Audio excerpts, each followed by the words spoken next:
Doctor Shivakumar ಅವರೇ, ನಮಸ್ಕಾರ. ನಮಸ್ಕಾರ. ಭತ್ತ ನಮ್ಮ ಭಾಗದ ಪ್ರಧಾನವಾದ ಆಹಾರ ಧಾನ್ಯದ ಬೆಳೆ. ಸಾಮಾನ್ಯವಾಗಿ ತಳಿಗಳನ್ನು ಎಷ್ಟು ಪ್ರೀತಿ ಇಟ್ಟು ನಮ್ಮ ರೈತರು ಬೆಳೀತಾರೋ ಹಾಗೆ ಹೈಬ್ರಿಡ್ ಭತ್ತದ ಬೇಸಾಯದ ಬಗ್ಗೆನೂ ಕೂಡ ಇವತ್ತು ಸಾಕಷ್ಟು ಮಾಹಿತಿ ಲಭ್ಯ ಇದೆ. ಮತ್ತು ತುಂಬ ಜನ ಈ ತಳಿಗಳನ್ನು ಬೆಳೆಯೋದಕ್ಕೆ ತುಂಬ ಇಷ್ಟಪಡ್ತಾರೆ, ಹೈಬ್ರಿಡ್ ಭತ್ತದ ತಳಿಗಳನ್ನು.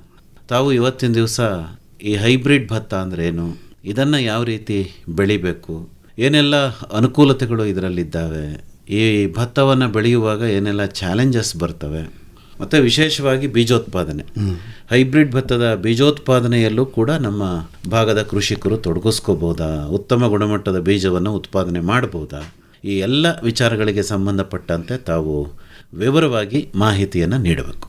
ಕರ್ನಾಟಕ ರಾಜ್ಯದಲ್ಲಿ 1,00,000 ಹೆಕ್ಟೇರ್ಗಿಂತಲೂ ಅಧಿಕ ಪ್ರದೇಶದಲ್ಲಿ ಭತ್ತವನ್ನು ರೈತರು ಬೆಳೀತಾರೆ. ಭತ್ತದಲ್ಲಿ ನಾವು 2 ಪ್ರಮುಖವಾದ ವಿಧಾನಗಳನ್ನ ನಾವು ನೋಡ್ತೇವೆ. ಒಂದು, ತಳಿಗಳನ್ನು ಆಯ್ಕೆ ಮಾಡಿಕೊಳ್ಳುವಂಥದ್ದು. ಎರಡನೇದು ಹೈಬ್ರಿಡ್ಗಳು. ತಳಿಗಳು ಸಾಮಾನ್ಯವಾಗಿ ನಮ್ಮ ರೈತರಿಗೆ ಗೊತ್ತಿದೆ, ನೇರವಾಗಿ ಒಂದು ಸಾರಿ ಬಿತ್ತನೆ ಮಾಡಿ ಬೆಳೆದಂಥ ಭತ್ತನ ಇನ್ನೊಂದು ಸಾರಿಗೆ ನಾವು ಬಿತ್ತನೆಯಾಗಿ ಬಳಸಲಿಕ್ಕೆ ಅವಕಾಶ ಇರ್ತದೆ. ಅದೇ ಹೈಬ್ರಿಡ್ ಅಂದರೆ ಅದನ್ನು ಉತ್ಪಾದನೆ ಮಾಡುವ ವಿಧಾನ ಬೇರೆ ಇರೋದ್ರಿಂದ ಅದು ಒಂದು ಸಾರಿ ಬಿತ್ತನೆ ಮಾಡಿದ್ರೆ ಎರಡನೇ ಸರ್ತಿಗೆ ಅದನ್ನು ಬೀಜವಾಗಿ ನಾವು ಬಳಸಲಿಕ್ಕೆ ಅವಕಾಶ ಇರೋದಿಲ್ಲ. ಸಾಮಾನ್ಯವಾಗಿ ತಳಿಗಳು ಅಂತ ಹೇಳಿದ್ರೆ 2 ಪೋಷಕ ತಳಿಗಳು, ಪೇರೆಂಟಲ್ ಲೈನ್ಸ್ ಅಂತೀವಿ, ಅವುಗಳನ್ನ ಕ್ರಾಸ್ ಮಾಡಿ ಅವುಗಳಿಂದ ಬಂದಂಥ ಸಾಲುಗಳನ್ನ ಆಯ್ಕೆ ಮಾಡಿಕೊಂಡು ಒಂದು 5 ಅಥವಾ 6 ವಂಶಾವಳಿಗಳನ್ನ ಮುಂದಕ್ಕೆ ತಗೊಂಡು ಹೋದ ನಂತರ ಅವು ನೇರವಾಗಿ ತಳಿಗಳಾಗಿ ಅವು ಪರಿವರ್ತನೆ ಆಗ್ತವೆ. ಅವನ್ನು ನೇರವಾಗಿ ನಾವು ಬಿತ್ತನೆ ಮಾಡಬಹುದು. ಆದರೆ ಹೈಬ್ರಿಡ್ಗಳಲ್ಲಿ ಏನಾಗುತ್ತೆ ಅಂತ ಹೇಳಿದ್ರೆ, ಒಂದು ಹೆಣ್ಣು ಸಾಲು ಮತ್ತೊಂದು ಗಂಡು ಸಾಲು ಅಂತ ಇರ್ತದೆ. ಇವೆರಡನ್ನ ನಾವು ಸಂಕರಣ ಮಾಡಿದಾಗ, ಕ್ರಾಸ್ ಮಾಡಿದಾಗ ಏನು ಬರುವಂಥ ಬೀಜ ಏನಿದೆ ಅದನ್ನು ನಾವು ಹೈಬ್ರಿಡ್ ಅಂತ ಅಥವಾ F1 ತಳಿ ಅಂತ ಹೇಳ್ತೀವಿ. ಅದನ್ನು ನಾವು ರೈತರಿಗೆ ನೇರವಾಗಿ ಬಿತ್ತನೆ ಮಾಡಲಿಕ್ಕೆ ನಾವು ಕೊಡ್ತೇವೆ. ಇದು 2 ತಳಿಗಳ ಸಂಯೋಗದಿಂದ ಬರುವಂಥ ಬಿತ್ತನೆ ಆಗೋದ್ರಿಂದ ಇದರಲ್ಲಿ ಇಳುವರಿಯ ಪ್ರಮಾಣ ಸಾಮಾನ್ಯವಾಗಿ ತಳಿಗಳಿಗಿಂತಲೂ ಸ್ವಲ್ಪ ಜಾಸ್ತಿ ಇರ್ತದೆ. ಶೇಕಡ 15-20 ಇಳುವರಿಯ ಅಧಿಕತೆಯನ್ನು ನಾವು ನೋಡಬಹುದು.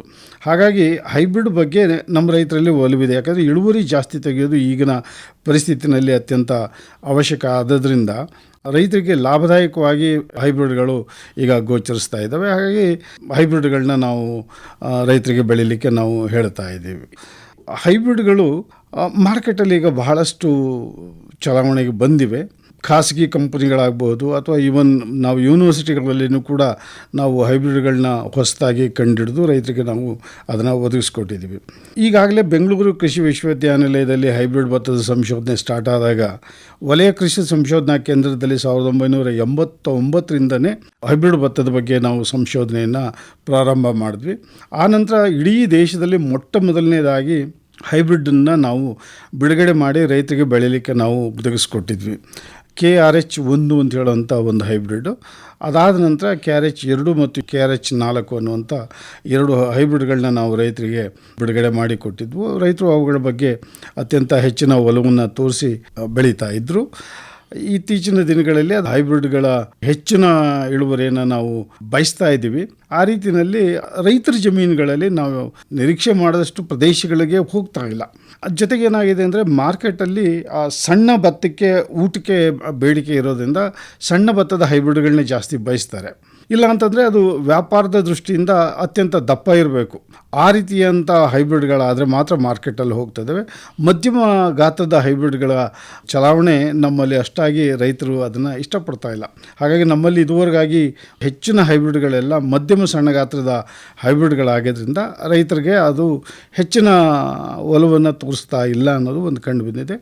ಆದರೆ ಎಲ್ಲೆಲ್ಲಿ ದಪ್ಪ ಕಾಳಿನ ಹೈಬ್ರಿಡ್ಗಳಿದ್ದಾವೆ, ಉದಾಹರಣೆಗೆ ಟಾಟಾ ಕಂಪನಿಯವ್ರದ್ದು MC13 ಆಗ್ಬೋದು ಅಥವಾ VNR ಕಂಪನಿಯವ್ರದ್ದು 2233 ಆಗ್ಬೋದು. ಈ ರೀತಿಯ ದಪ್ಪ ಕಾಳಿನ ಹೈಬ್ರಿಡ್ಗಳಿಗೆ ಮೈಸೂರು ಮತ್ತು ಮಂಡ್ಯ ಸುತ್ತಮುತ್ತ ರೈತರು ಹೆಚ್ಚಿನ ಒಲವನ್ನು ತೋರಿಸಿ ಅವನ್ನ ಈಗಾಗಲೇ ಜಾಸ್ತಿ ಪ್ರದೇಶದಲ್ಲಿ ಬೆಳೀತಾ ಇದ್ದಾರೆ. ಸಣ್ಣ ಕಾಳಿನ ಹೈಬ್ರಿಡ್ ತಳಿಗಳು ಇದಾವೆ ಡಾಕ್ಟ್ರೆ? ಇದಾವೆ, ಇಲ್ಲ ಅಂತಲ್ಲ. ಆದರೆ ಈಗ ನಮ್ಮ KRH4 ಅನ್ನುವಂಥ ಹೈಬ್ರಿಡ್ಡು ಅದು ಸಣ್ಣ ಕಾಳಂದೇ ಹೈಬ್ರಿಡ್ ಆಗಿತ್ತು. ಸಣ್ಣ ಕಾಳಿನ ಹೈಬ್ರಿಡ್ಗೂ ದಪ್ಪ ಕಾಳಿನ ಹೈಬ್ರಿಡ್ಗೂ ಇಳುವರಿನಲ್ಲಿ ಬಹಳ ವ್ಯತ್ಯಾಸವನ್ನು ನಾವು ಕಾಣ್ಬೋದು. ಯಾಕಂತ ಹೇಳಿದ್ರೆ ಸಣ್ಣ ಕಾಳಿನ ಹೈಬ್ರಿಡ್ ಅಂತ ಹೇಳಿದ್ರೆ ನಾವು 1,000 ಕಾಳನ್ನು ನಾವು ತೂಕ ಹಾಕಿದಾಗ ಸಣ್ಣ ಕಾಳಿನ ಹೈಬ್ರಿಡ್ಗಳಲ್ಲಿ ನಮ್ಗೆ 14ರಿಂದ 16 ಗ್ರಾಮ್ ಬರ್ತದೆ. ನಾವು ಟೆಸ್ಟ್ ವೆಯ್ಟ್ ಅಂತ ಹೇಳ್ತೀವಿ ಅದನ್ನು, 1,000 ಕಾಳಿನ ತೂಕವನ್ನು. ಅದೇ ದಪ್ಪ ಕಾಳಿನ ಹೈಬ್ರಿಡ್ ಆದರೆ ಉದಾಹರಣೆಗೆ VNR ಅಂತ ಹೈಬ್ರಿಡ್ ತೊಗೊಳ್ತು ಅಂದರೆ ಅದು 1,000 ಕಾಳಿಗೆ 23ರಿಂದ 25 ಗ್ರಾಮ್ ತೂಕ ಬರ್ತದೆ. ಅಂದರೆ ಬರೀ 1,000 ಕಾಳಿನ ತೂಕದಲ್ಲೇ ನಿಮಗೆ ಸಣ್ಣ ಕಾಳಿಗೂ ದಪ್ಪ ಕಾಳಿಗೂ ಕನಿಷ್ಠ 8ರಿಂದ 10 ಗ್ರಾಮು ವ್ಯತ್ಯಾಸವನ್ನು ನೋಡಬಹುದು. ಹಾಗಾಗಿ ಇಳುವರಿನಲ್ಲಿ ಸಣ್ಣ ಕಾಳಿನ ಹೈಬ್ರಿಡ್ಗಳನ್ನ ಮಾಡಿದಾಗ ನಾವು ಇಳುವರಿಯನ್ನು ದಪ್ಪ ಕಾಳಿನ ಸಮಾನವಾಗಿ ಅದಕ್ಕಿಂತ ಜಾಸ್ತಿ ತರೋದು ನಿಜವಾಗೂ ಅದೊಂದು ದೊಡ್ಡ ಚಾಲೆಂಜ್ ಆಗಿರ್ತದೆ. ಹಾಗಾಗಿ ಸಣ್ಣ ಕಾಳಿನ ಹೈಬ್ರಿಡ್ ಇದ್ರೂ ಕೂಡ ಇಳುವರಿನಲ್ಲಿ ಅವು ತುಂಬ ಗಮನಾರ್ಹವಾದಂಥ ಇಳುವರಿ ಹೆಚ್ಚಳವನ್ನು ತೋರಿಸೋದು ಕಷ್ಟ ಆಗ್ತದೆ. ಬಟ್ ಊಟದ ದೃಷ್ಟಿಯಿಂದ ಸಣ್ಣ ಕಾಳಿನ ಹೈಬ್ರಿಡ್ಗಳಿಗೆ ಇವತ್ತೂ ಡಿಮ್ಯಾಂಡ್ ಇದೆ. ಅಂಥವುಗಳನ್ನು ಕೂಡ ನಾವು ಪ್ರಯತ್ನ ಮಾಡಿ ಹೊಸ ಹೈಬ್ರಿಡ್ಗಳನ್ನ ನಾವು ಡೆವಲಪ್ ಮಾಡ್ತಾ ಇದ್ದೀವಿ. ಯಾತಕ್ಕೋಸ್ಕರ ಹೈಬ್ರಿಡ್ಗಳನ್ನು ಬೆಳಿಬೇಕು ಅಂತೀರಿ? ಬಹಳ ಮುಖ್ಯವಾಗಿ ಏನಂದರೆ ಹೈಬ್ರಿಡ್ಗಳಲ್ಲಿ ಇಳುವರಿ ಹೆಚ್ಚು ಅನ್ನುವಂಥ ಒಂದು ಕಾನ್ಸೆಪ್ಟ್ ಇದೆ. ಎರಡೂ ತಳಿಗಳನ್ನು ನಾವು ಕ್ರಾಸ್ ಮಾಡಿ ಆ ಎಫ್ಅನ್ನು ಬೆಳೆದಾಗ ಅದರಲ್ಲಿ ಹೆಟರೋಸಿಸ್ ಅಂತೀವಿ ನಾವು, ಆ ಒಂದು ಅಂಶ ಕಾಣಿಸ್ಕೊಳ್ಳೋದ್ರಿಂದ ಇಳುವರಿನಲ್ಲಿ ಸ್ವಲ್ಪ ಹೆಚ್ಚಿನ ಇಳುವರಿನ ಎಷ್ಟಿದೆ ಅಂತೀರಿ ಹೈಬ್ರಿಡ್ಗಳಲ್ಲಿ ಉತ್ಪಾದನಾ ಸಾಮರ್ಥ್ಯ? ಈ ನಮ್ಮಲ್ಲಿ ಈಗ ನಾವು ಡೆವಲಪ್ ಮಾಡಿದಂಥ ಹೈಬ್ರಿಡ್ಗಳಲ್ಲಿ ಎಕರೆಗೆ 40 ಕ್ವಿಂಟಾಲ್ ತನಕ, ಅಂದರೆ ಒಂದು ಹೆಕ್ಟೇರ್ಗೆ 100 ಕ್ವಿಂಟಾಲ್ನಷ್ಟು ಇಳುವರಿನ ತೆಗಿಬಹುದಾದಂಥ ಸಾಮರ್ಥ್ಯ ಹೈಬ್ರಿಡ್ಗಳಲ್ಲಿದ್ದಾವೆ. ಅದು ರೈತರ ಜಮೀನಲ್ಲೂ ಕೂಡ ನಾವು ಈಗಾಗಲೇ ಕಂಡ ಹಾಗೆ 85ರಿಂದ 90 ಕ್ವಿಂಟಾಲು ಒಂದು ಎಕರೆಗೆ ಅಷ್ಟು ಇಳುವರಿನ ತೆಗೆಯುವಂಥ ರೈತರು ನಮ್ಮಲ್ಲಿ ಇದ್ದಾರೆ. ಇಳುವರಿ ಹೆಚ್ಚಳ ಇದೆ. ಅಲ್ಲ, ಇಳುವರಿ ಹೆಚ್ಚುತ್ತೆ ಅಂತಂದರೆ ಕಾಸ್ಟ್ ಆಫ್ ಕಲ್ಟಿವೇಷನ್, ಉತ್ಪಾದನಾ ವೆಚ್ಚ ಕೂಡ ಜಾಸ್ತಿ ಆಗ್ಬೋದಲ್ವಾ? ಸಾಮಾನ್ಯವಾಗಿ ಹೈಬ್ರಿಡ್ಗೆ ನೀವು ಬಿತ್ತನೆ ಹೊರತುಪಡಿಸಿದ್ರೆ ಬೇರೆ ಯಾವುದೇ ಖರ್ಚು ತಳಿಗೂ ಹೈಬ್ರಿಡ್ಗೂ ಯಾವುದೇ ರೀತಿಯ ವ್ಯತ್ಯಾಸ ಇರೋದಿಲ್ಲ. ತಳಿಗಳಲ್ಲಾದರೆ ಒಂದು ಎಕರೆಗೆ 25 kg ಬಿತ್ತನೆನ ನಾವು ಖರೀದಿ ಮಾಡ್ತೇವೆ. ಅದಕ್ಕೆ ನಿಮ್ಗೆ 700ರಿಂದ 800 ರೂಪಾಯಿ ಖರ್ಚಾದರೆ ಹೈಬ್ರಿಡು ಒಂದು ಎಕರೆಗೆ ಬರೀ 6 kg ಬಿತ್ತನೆ ಅಷ್ಟೇ ಸಾಕಾಗ್ತದೆ. ಅದಕ್ಕೆ ನಿಮಗೆ 1,200ರಿಂದ 1,500 ತನಕನೂ ಕೂಡ ಮಾರ್ಕೆಟಲ್ಲಿ ಧಾರಣೆ ಇರೋದ್ರಿಂದ ಬಿತ್ತನೆ ಬೆಲೆ ಒಂದು ಸ್ವಲ್ಪ ಜಾಸ್ತಿ ಆಗ್ತದೆ ಅನ್ನೋದು ಬಿಟ್ಟರೆ ಬಳಸ್ತಕ್ಕಂಥ ಬಿತ್ತನೆ ಪ್ರಮಾಣ ಕಡಿಮೆ ಇರ್ತದೆ ಮತ್ತು ಇಳುವರಿ ಲಾಭವನ್ನು ನಾವು ನೋಡ್ತೀವಿ. ಆ ದೃಷ್ಟಿಯಿಂದ ಆ ಹೈಬ್ರಿಡಲ್ಲಿ ವ್ಯತ್ಯಾಸವನ್ನು ನಾವು ತಳಿಗಳಿಗಿಂತ ಕಾಣಬಹುದು. ಡಾಕ್ಟ್ರೇ, ಈಗ ಖಾಸಗಿ ಸಂಸ್ಥೆಗಳ ಹೈಬ್ರಿಡ್ ತಳಿಗಳನ್ನು ಖರೀದಿ ಮಾಡೋದಕ್ಕಿಂತ ಮುಂಚಿತವಾಗಿ ಏನಾದರೂ ಮುನ್ನೆಚ್ಚರಿಕೆ ವಹಿಸಬೇಕಾಗತ್ತಾ ಭತ್ತದ ಬೆಳೆಗಾರರು?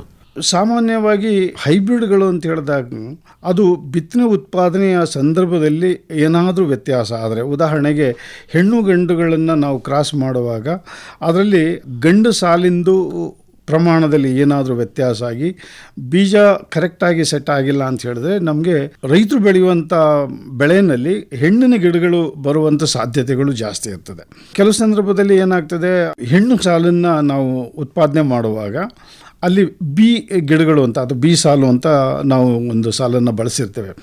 ಅದರ ಬಿತ್ತನೆ ಏನಾದರೂ ಜಾಸ್ತಿಯಾಗಿ ಮಿಕ್ಸ್ ಆಗಿದ್ದಲ್ಲಿ ನಾವು ಹೆಣ್ಣು ಗಿಡಗಳನ್ನೇ ನಾವು ಜಾಸ್ತಿ ನೋಡ್ಬೋದು ಮತ್ತು ಅದರಲ್ಲಿ ಬೀಜ ಕಟ್ಟುವಂಥ ಪ್ರಮಾಣ ಭಾಳ ಕಡಿಮೆ ಆಗ್ತದೆ. ಆವಾಗ ಉತ್ಪಾದನೆ ಕಡಿಮೆಯಾಗಿ ಇಳುವರಿ ನಷ್ಟ ಆಗುವಂಥ ಸಾಧ್ಯತೆ ಇರ್ತದೆ. ಇದು ಒಂದು ಎಚ್ಚರಿಕೆಯನ್ನು ವಹಿಸ್ಕೋಬೇಕು. ಹಾಗಾಗಿ ಬಿತ್ತನೆಯನ್ನು ಕೊಳ್ಳುವಾಗ ನಂಬಿಕೆಗೆ ಅರ್ಹವಾದಂಥ ಕೆಲವು ಕಂಪನಿಗಳನ್ನು ಗುರ್ತಿಟ್ಕೊಂಡು ಅವುಗಳಿಂದ ಬಿತ್ತನೆ ತಗೊಳ್ಳೋದು ರೈತರ ದೃಷ್ಟಿಯಿಂದ ಅದು ಒಳ್ಳೆಯದು ಅಂತ ಅನಿಸುತ್ತೆ. ಅಲ್ಲ, ಕೆಲವರು ಹೇಳ್ತಾರೆ ಕೆಲವೊಂದು ಹಂಗಾಮಿಗೆ ಕೆಲವೊಂದು ಸಂದರ್ಭಕ್ಕೆ ಮಾತ್ರ ಶಿಫಾರಸು ಮಾಡಲಾಗಿರುತ್ತೆ, ಅಂಥದನ್ನು ಪಾಕೆಟಲ್ಲೇ ನಮೂದಿಸಿರ್ತಾರೆ. ಇದು ಬೇಸಿಗೆಗೆ ಮಾತ್ರ, ಇದು ಮುಂಗಾರು ಅಂದರೆ ಜೂನ್ ಜುಲೈ ಬಿತ್ತನೆಗೆ ಮಾತ್ರ, ಇಂಥದನ್ನೆಲ್ಲ ಗಮನಿಸಿ ತಗೋಬೇಕು ಅಂತಾರೆ. ಹೌದು. ಈಗ ಹೈಬ್ರಿಡ್ ಸಾಮಾನ್ಯವಾಗಿ ಎರಡೂ ಹಂಗಾಮಿಗೆ ಹೊಂದಿಕೆ ಆಗುವಂಥ ಹೈಬ್ರಿಡ್ಗಳು ಇವಾಗ ಮಾರ್ಕೆಟಲ್ಲಿ ಸಿಗ್ತಾ ಇದೆ. ಬೇಸಿಗೆಗೂ ಆಗ್ತದೆ ಮತ್ತು ಮುಂಗಾರಿಗೂ ಆಗ್ತದೆ. ಅಲ್ಲಿ ವಿಶೇಷವಾಗಿ ಏನಾದರೂ ಹಂಗಾಮನ್ನು ಅವರು ತಿಳಿಸಿದರೆ ನಾವು ಅದೇ ಹಂಗಾಮಿನಲ್ಲಿ ಬೆಳೆಯೋದು ಉತ್ತಮ. ಮುಂಗಾರಿಗಾಗಿ ಇದ್ದಂಥ ಇದನ್ನು ನಾವು ಬೇಸಿಗೆನಲ್ಲಿ ಬೆಳೆಯೋದು, ಆ ರೀತಿ ಆದಾಗ ಇಳುವರಿನಲ್ಲಿ ವ್ಯತ್ಯಾಸ ಆಗುವಂಥ ಸಾಧ್ಯತೆಗಳು ಇರ್ತದೆ. ಡಾಕ್ಟರ್ ಶಿವಕುಮಾರ್ ಅವರೇ, ಈಗ ಬೀಜ ಖರೀದಿ ಮಾಡಿದ ಮೇಲೆ ಬೀಜೋಪಚಾರದಿಂದ ಹಿಡಿದು ಅದರ ಸಸಿ ಮಡಿ ಇದ್ರ ಬಗ್ಗೆ ಹೇಳಿ. ನಾನು ಹೇಳಿದಾಗೆ ಹೈಬ್ರಿಡ್ ಬಿತ್ತನೆ ಆದರೆ ಒಂದು ಎಕರೆಗೆ ಕೇವಲ 6 kg ಬಿತ್ತನೆ ಸಾಕಾಗ್ತದೆ. ನಾವು ಮಾರ್ಕೆಟಿಂದ ಅಥವಾ ಅಂಗಡಿಯಿಂದ ತಂದಂಥ ಬಿತ್ತನೆಯನ್ನು ಅದಕ್ಕೆ ಬೀಜೋಪಚಾರ ಮಾಡಿದಾರಾ ಇಲ್ವ ಅನ್ನೋದು ಮೊದಲು ಒಂದು ಸಾರಿ ಖಾತ್ರಿಪಡಿಸ್ಕೋಬೇಕು. ಅಕಸ್ಮಾತ್ ಬೀಜೋಪಚಾರ ಆಗಿಲ್ಲ ಅಂತ ಹೇಳೋದಾದರೆ 1 kg ಬಿತ್ತನೆಗೆ 4 ಗ್ರಾಮು ಬ್ಯಾವಿಸ್ಟಿನ್ ಪುಡಿಯನ್ನು ನಾವು ಬೀಜದ ಜೊತೆಗೆ ಮಿಕ್ಸ್ ಮಾಡಿ ಅದನ್ನು ನರ್ಸರಿಗೆ ಹಾಕೋದ್ರಿಂದ ಉತ್ತಮವಾದ ಸಸಿಗಳನ್ನ ನಾವು ಪಡಿಬೋದು. ಕೆಲವು ಸರ್ತಿ ಏನಾಗುತ್ತೆ, ರೈತರು ಒಣಮಡಿ ಮಾಡ್ತಾರೆ ಅಥವಾ ಕೆಸರು ಮಡಿಯನ್ನಾದರೂ ಮಾಡ್ಬೋದು. ಒಣಮಡಿ ಅಂತ ಸಂದರ್ಭದಲ್ಲಿ ಬಿತ್ತನೆಯನ್ನು ನಾವು ಹರಡಿಕೊಂಡು ಅದರ ಮೇಲೆ ತೆಳುವಾಗಿ ಒಂದು ಮಗ್ಗು ನೀರನ್ನು ಚಿಮುಕಿಸಿ ಅದರ ಜೊತೆಗೆ 4 ಗ್ರಾಮ್, 1 kg ಬಿತ್ತನೆಗೆ 4 ಗ್ರಾಮ್ನಂತೆ ಬ್ಯಾವಿಸ್ಟಿನ್ ಪುಡಿಯನ್ನು ನಾವು ಮಿಕ್ಸ್ ಮಾಡಿ ಒಂದು ಅರ್ಧ ಗಂಟೆ ನೆರಳಿನಲ್ಲಿಟ್ಟು ಅದನ್ನು ನರ್ಸರಿನಲ್ಲಿ ನಾವು ಬಳಸ್ಕೊಂಡ್ರೆ ಉತ್ತಮವಾದ ಸಸಿಯನ್ನು ನಾವು ಪಡಿಬೋದು. ಅದೇ ಕೆಸರು ಮಡಿಯನ್ನು ಮಾಡುವಂಥ ರೈತರಾದರೆ ಸಾಮಾನ್ಯವಾಗಿ ಏನು ಮಾಡ್ತೀವಿ, 24 ಗಂಟೆ ನಾವು ನೀರಿನಲ್ಲಿ ನೆನೆ ಹಾಕಿರ್ತೀವಿ. 24 ಗಂಟೆ ಆದ ನಂತರ ನೀರನ್ನೆಲ್ಲ ಸೋರಿಸಿ ಅದನ್ನು ನಾವು ಮೊಳಕೆ ಬರಲಿಕ್ಕೆ ಆ ಚೀಲಕ್ಕೆ ಕಟ್ಟಿಡ್ತೀವಿ. ಇಂಥ ಸಂದರ್ಭದಲ್ಲಿ ನೀರೆಲ್ಲ ಸೋರಿಕೆ ಆದ ಮೇಲೆ ಅದಕ್ಕೆ ಬ್ಯಾವಿಸ್ಟಿನ್ ಪುಡಿಯನ್ನು ಮಿಕ್ಸ್ ಮಾಡಿ ಒಂದು ಅರ್ಧ ಗಂಟೆ ಮುಂಚಿತವಾಗಿ ಬಿತ್ತನೆಗೆ ಮುಂಚೆ ಮಿಕ್ಸ್ ಮಾಡಿಟ್ಟು ಆಮೇಲೆ ನಾವು ಬಿತ್ತನೆಯನ್ನು ನರ್ಸರಿಗೆ ಹಾಕಿದರೆ ಉತ್ತಮವಾದ ನಾವು ಮೊಳಕೆಯನ್ನು ಕಾಣಬಹುದು. ನರ್ಸರಿ ಮಾಡುವಾಗ ನಾವು ಎಚ್ಚರಿಕೆ ಏನು ತಗೋಬೇಕು ಅಂತಂದರೆ, ಆದಷ್ಟು ಹಳೆಯ ಭತ್ತ ಉದುರದೇ ಇರುವಂಥ ಜಾಗದಲ್ಲಿ ನಾವು ನರ್ಸರಿನ ಆಯ್ಕೆ ಮಾಡ್ಕೋಬೇಕು.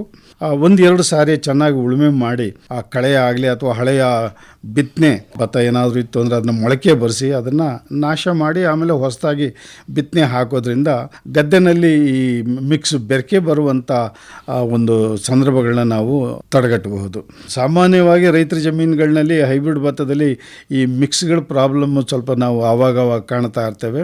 ಅದನ್ನೇ ದೊಡ್ಡ ಪ್ರಾಬ್ಲಮ್ ಆಗುವಂಥ ಸಂದರ್ಭಗಳು ಇರ್ತದೆ. ಹಾಗಾಗಿ ಹೊಟ್ಲು ಪಾತಿನಲ್ಲೇ ನಾವು ಅದ್ರ ಬಗ್ಗೆ ಎಚ್ಚರಿಕೆ ತಗೊಳ್ತು ಅಂತ ಹೇಳಿದ್ರೆ ಅದು ಮಿಕ್ಸ್ ಆಗೋದನ್ನು ನಾವು ಅವಾಯ್ಡ್ ಮಾಡಬಹುದು. ಸಾಮಾನ್ಯವಾಗಿ ಚಾಪೆ ಸಸಿ ಮಡಿ ವಿಧಾನದಲ್ಲೇ ಹೈಬ್ರಿಡ್ ಭತ್ತವನ್ನು ಬೆಳಿಬೇಕು, ಯಾಕೆಂದರೆ ಯಂತ್ರಚಾಲಿತ ನಾಟಿಗೆ ಇದು ತುಂಬ ಸೂಕ್ತ ಅಂತ ಹೇಳಲಾಗುತ್ತೆ. ಈಗ ತಮ್ಮ ಅಭಿಪ್ರಾಯ ವಿಜ್ಞಾನಿಯಾಗಿ?